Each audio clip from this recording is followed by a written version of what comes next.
All right. Rather than talk to you about Google products or talk to you about advertising products, which I know you will get to hear a lot about later this afternoon, I thought I would spend some time trying to bring some cheer in the future by talking about where the internet is going and where the world is going, because we hear too much lately about the financial doom and gloom, right? So just to make sure you're all paying attention and you can understand what I'm saying, how many of you are on a social networking site? Facebook, MySpace, Orkut, 20? All right, come on, raise your hands, it's okay. It's okay, it's okay. How many of you are on a social networking site not in your own name? You don't have to answer that. That's just you don't have to answer that, it's okay. I have a friend who has a 17-year-old who's on Facebook, and he's very concerned that she's 17 and she's on Facebook. So he said, you can be on Facebook, she's 16. He said, you can be on Facebook, but you have to have me as your friend. So she said, Dad, you can't be my friend if you're 40 years old. My friends will think there's something wrong with me, right? To have a 40-year-old man as your friend. So he decided to change his profile, and he's a 21-year-old. Right? And she came back 2 weeks later and says, Dad, some people are really bothered. You only have one friend on Facebook. That's me. So I would recommend you guys don't try this at home, right? So anyway, we're going to talk about where the internet is likely to go 10 years from now. As you know, it's very dangerous to stand and make predictions. There was somebody at a company called Digital Equipment. You may or may not remember that company. It doesn't exist anymore, but the chairman once said, I don't see the value of PCs. At best, the world needs about 5 PCs.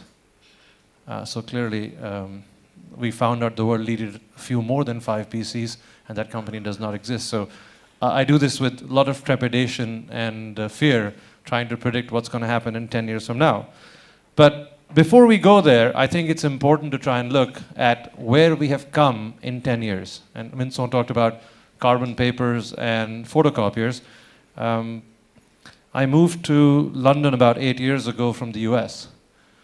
And having spent my life in the US, not knowing what happens outside the US, I brought all my electronic equipment with me. You know, my VCRs, my stuff. And I got to London and I realized that the plugs don't fit. Surprise. So I had to buy some adapters, but then I put my first VCR and a little bit of smoke came out, and that was the end of it. I decided I was not going to use the next one as well like this, so I got really frustrated and I decided to not buy a VCR, and I bought a DVD player instead. You guys know what a DVD player is, right? Believe me, it was hard to find a DVD player 8 years ago. And I went to my local video store, and it's a huge rack of videos and a very small shelf with about 20 DVDs of movies from about 10 years ago. How many of you have been to a video store lately? Have you guys been to a video store lately? Well, my video store does not have tapes anymore. It only has DVDs. Now, 8 years ago, if I'd asked somebody that I don't want to buy a VCR, I'm likely to buy a DVD player, because I think in 3 to 4 years from now, we will be all watching DVDs and not watching videotapes. How many of you would have recommended that's a good idea? Come on, raise your hands, it's okay. There must be some technological sort of visionaries here. Okay, we all have a digital camera, right? 10 years ago, could you have predicted that digital cameras were going to rule the world and we would not have those SLR thingies? I'll tell you, the most telling thing about cameras is when gentlemen like this, he's taking pictures all the time, scaring me, but when people like him have digital cameras, then you know it has arrived, right? Even professionals think that that technology is bad. It's out of the window. This is the one we have to use. So I think it's very important to take our mindset back to 10 years and see the trends we could not have predicted, and then try and see how we can think about the future. It acts as a very interesting breakpoint. So if you look at the 5 big areas where the internet plays, the first area is the area of information. We all used to go to libraries, we used to read newspapers. I remember in my master's doing research and going and taking old newspapers and looking at microfiches to get my information. Today, there are 2 billion searches done a day on the web, right? And again, there's this huge debate about whether the web is a good thing from an educational perspective or not. I think it's a fantastic thing. I think actually having the web increases our ability to educate ourselves and makes us more relevant. Going back to an example with my 11-year-old, when she was 8, she came to me and says, "Dad, why does an octagon have 8 sides, an octopus have 8 legs, and October is the 10th month?" How many of you know the answer? Come on, there must be somebody who knows this answer. Why is October the 10th month? Octopus has 8 legs, and octagon has 8 sides. It should be the 8th month, right? So I tried to make up an answer. Being her father, I'm older, I must be smarter. I tried to tell her what it was. I didn't know the answer, obviously. After about 30 seconds, she says, "Dad, you don't know the answer, right?" I said, "No." She says, "Don't worry, I'll go Google it."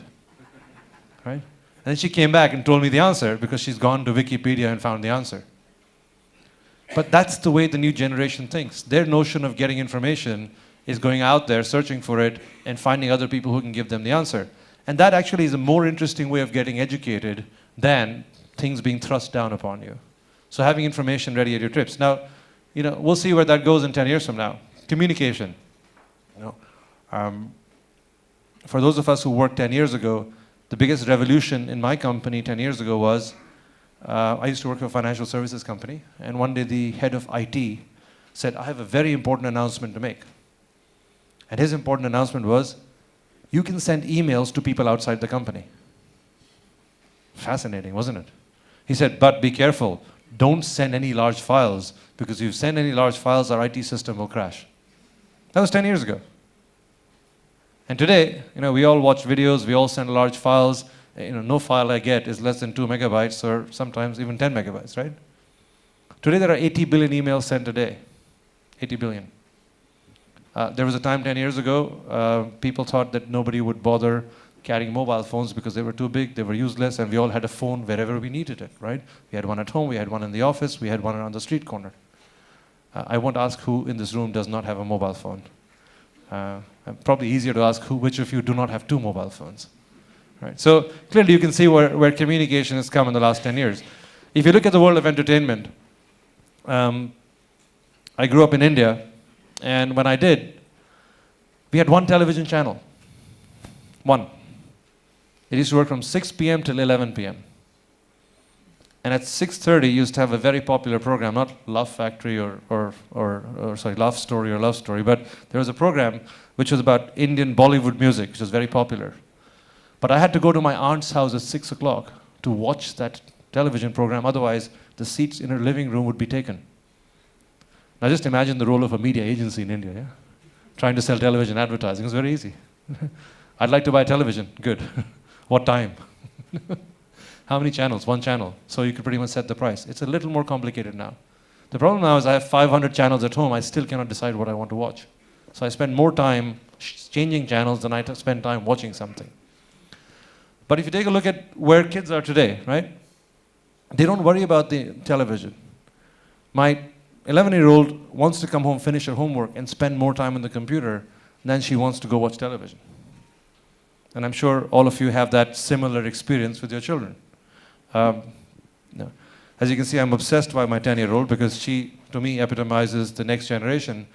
I was in the US a few months ago, and she said, "Dad, can you bring me back High School Musical?" How many of you know High School Musical? Is that popular in France? Yes. Okay, good. So there's a new one, High School Musical 3. She said, "Can you bring it back for me?" So I brought it back. I brought her a DVD. And her mother, who's very careful, does not want her to see inappropriate content, said, "I will watch it first. If it's okay for you to watch, then you can watch it." So it was lying on bedside for a while. So one day her mother was out. She said, "Dad, can I watch High School Musical?" I said, No, you have to wait till your mother watches it." He said, "Dad, it's fine." I said, "How do you know it's fine? Your mother hasn't seen it." He says, "Dad, I've been on YouTube. I've seen all the clips. They're okay." Right?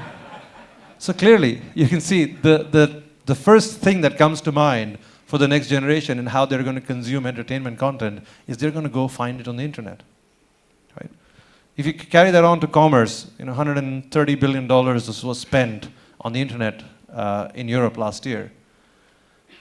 If you think about 5 years ago, how many of you were scared of putting your credit card into some internet company's details? Can I see a show of hands? I just want to make sure you guys are listening. I was scared. 5 years ago, I would not put my credit card details on the internet, and I worked on in the internet, right?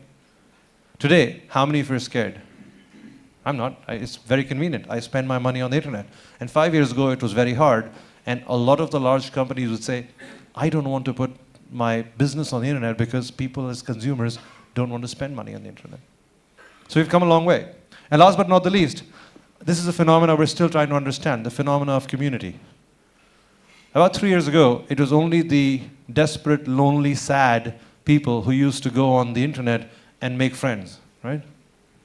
Today, there are 100 million people on Facebook who spend at least 45 minutes a week on Facebook. Add that to MySpace, add that to every social networking community. I have to say, personally, I wasn't very excited about community until about 1 year ago. I got an email from somebody I had not met for 20 years. Somebody I went to high school with. So you can see how old I am, right? And he said, he's found 20 of the 40 people we went to high school with, and he set up a group. And he wants the rest of us to help find the remaining 20. And now for the last 1 year, all 40 of us keep emailing and updating each other on that group, and we've gone back and reconnected the community we had. So let's not underestimate the power of social networking going forward. And I'll tell one more story, and I'll shut up and stop telling stories and talk about real stuff. But somebody last week was sharing a story about his 16-year-old, and he says he got a chance to watch his daughter's Facebook pictures. How many of you have a 16 to 18 or 16 to 20-year-old in your house? Okay. Have you ever seen their Facebook sites?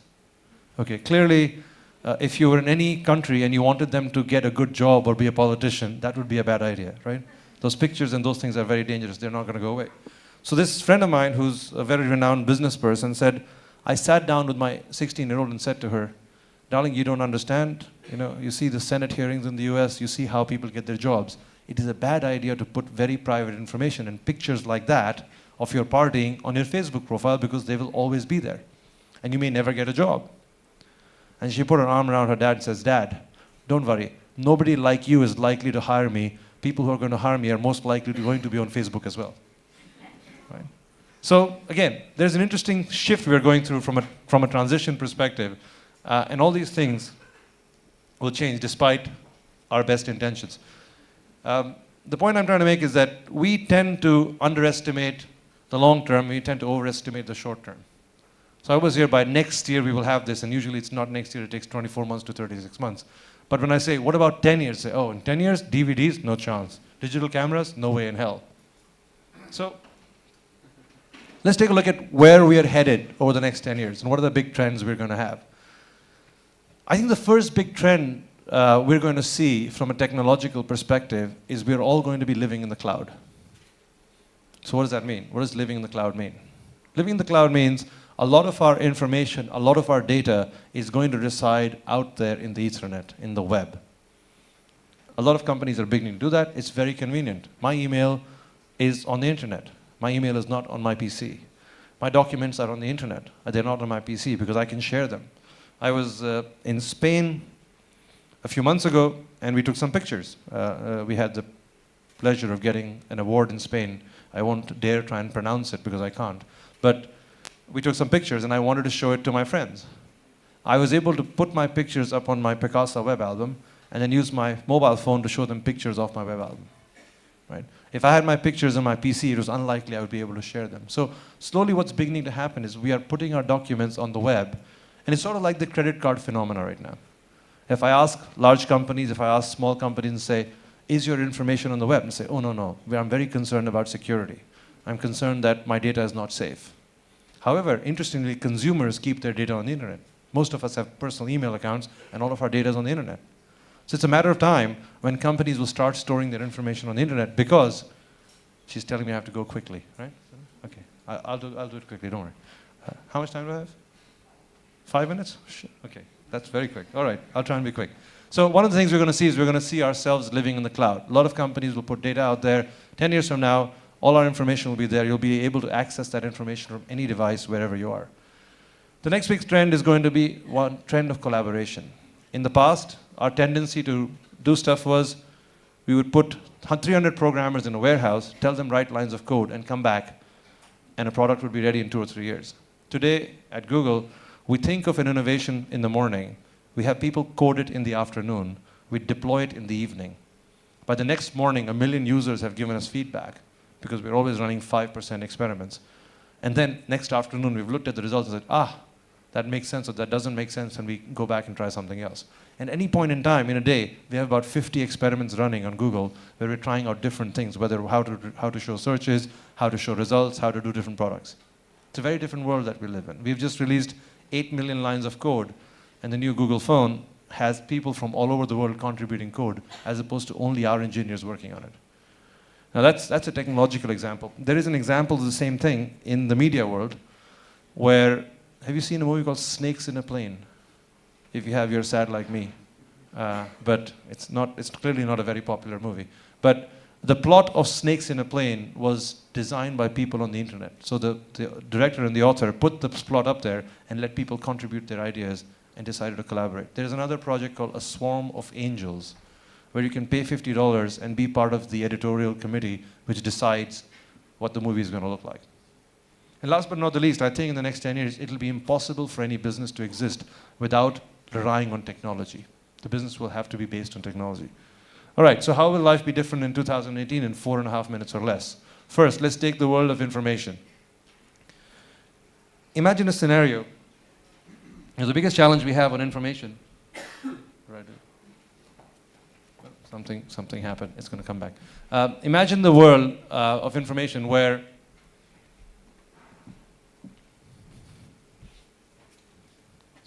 I think I'm going to show you a video quickly first, and then I'll tell you about it.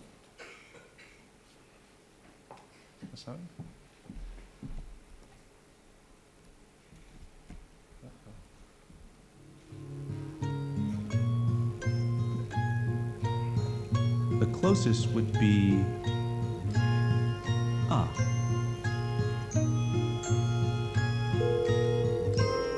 Okay.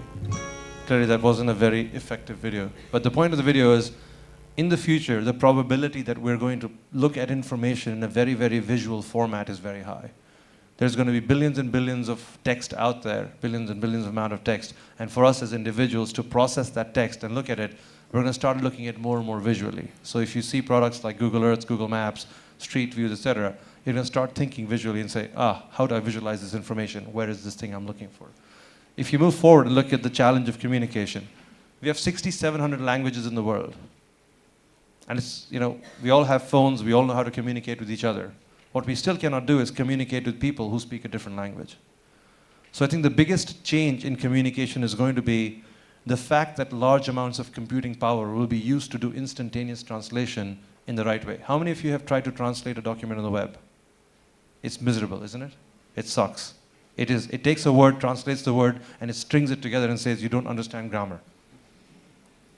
Now what is happening is, because so many things in the world are available in digital format, we can put one book, compare it to another book, one book in French, another book in English.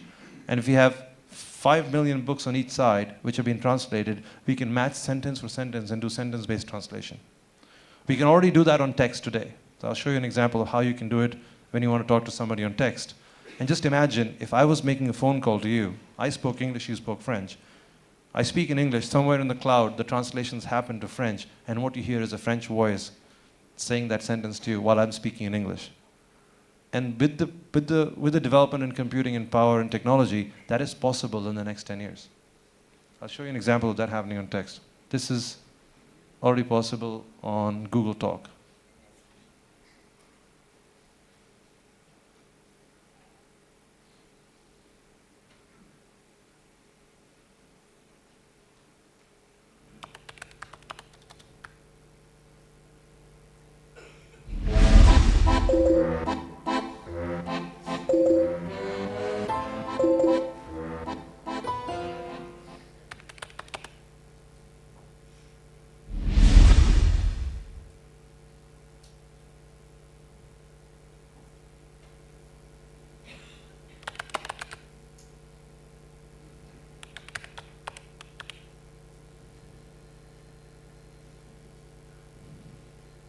Okay, you get the point.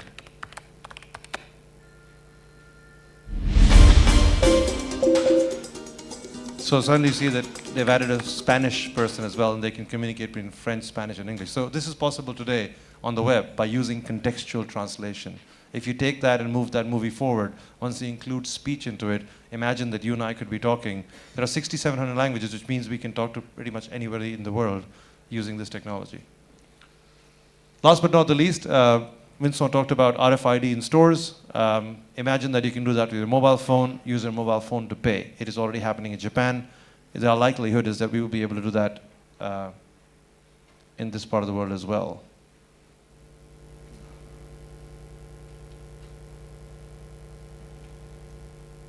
Okay, we broke it. We won't show the video. So, if you believe that is what is going to happen in the technology world, I think it's going to impact the media world that we live in tremendously in the next 10 years. The big shifts I see in the media world, I will just give you the highlights and then move on. The first big shift we see is instead of thinking about the world as the internet and as print, television, radio, classifieds, magazines, the internet is just a distribution platform. So the way we'll start thinking about it is, I'm advertising for video on the television or on cable, and I'm advertising for video on the internet. I'm advertising for audio on my radio, I'm advertising for audio on the internet. I'm advertising in print and magazines in the offline form, I'm advertising on them in the online form. So we see this big convergence happening where people will start thinking of campaigns across one particular form of media, whether it's offline or online. If you believe 26% of the time is spent now on the internet from a media perspective, and only about 6 to 8% of the spending is done on the internet, there is a huge gap that is going to get filled over the next 3-4 years. And then that 26% number keeps rising as well.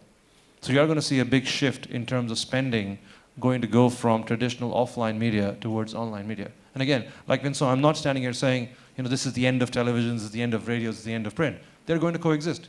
Television never meant the radio went away. Radio never meant that newspapers went away. We will all consume media differently, but the internet also will become a mainstream way of consuming media. And as media people, as advertising people, we will have to adapt because we want to chase where the audiences are. We need to make sure that it looks like a coherent campaign between these various forms of media. The second big trend is going to be personalization and interactivity. So rather than explain this, I will show you one more video, which I hope you will enjoy.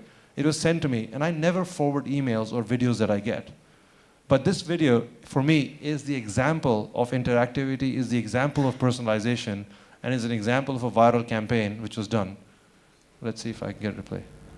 U.S. elections are always close, but the nation was shocked Tuesday night to see John McCain defeat Barack Obama by a single vote. We sure showed them what a comeback looks like. For many, shock soon turned to outrage as the New York Times revealed the identity of the particular non-voter responsible for Obama's loss. In just a few short days, this private citizen has become a national pariah. Fearing retribution, local police took the non-voter into protective custody yesterday at City Hall. Disgruntled citizens have been demonstrating ever since. You're supposed to Barack the vote. Well, what happened? Nobody, the vote didn't even get Baracked. I waited in line 5 hours to vote with an arthritic hip, and this mother lazy couldn't get out of bed in time to vote. International reaction has been just as intense, even in some of the most remote locations. यो मेरो अनुभवमा यो 2-4 सालभन्दा अहिले 5वटा पोखरी फुट्यो. However, the non-voter has become a hero to a small sliver of the population. I thank you for your service. I thank you for what you've done for the United States of America. Bet that guy is a factor viewer. He's also a patriot. Coming up, how long until we nuke Iran? Experts say it could be as early as Saturday, around lunchtime. See, to me, this was sent to me by somebody, and then I was able to put 5 email addresses and send it to somebody else. And I called to check how long it took to get them. In 5 minutes, 5 other people had got this video with their names personalized on it. They saw about 15 million. The 15 million people were sent this in a viral campaign in a span of about a week. To me, this is a perfect example of how you can use the internet to do a little bit of personalization to create some degree of interactivity and change the way you think about campaigning, to change the way you think about media going forward. The third big challenge we're going to have is the big challenge on how people are going to make money on the internet. And you're going to see a big shift going from subscription to advertising. which means advertising is going to become more and more important on the internet. And to satisfy that, one of the big changes we will have to do in our lifetimes until this industry becomes standardized is we're going to go back and rethink collectively between the creative side and the media side. In the past, it was easy to separate the creative team from the media team because television is television is television. As long as you understood your target segment, you could go ahead and build a campaign. Now, a campaign on Facebook needs to run very differently from a campaign on YouTube, needs to run very differently from a campaign on other forms of media. So with that, I will stop. I'll say a great wind is blowing, and that gives us either imagination or a headache. So the challenge is how all of us choose to take this opportunities which is in front of us and try and see if we can adapt to the new media and continue to be successful for going forward. Thank you very much for listening.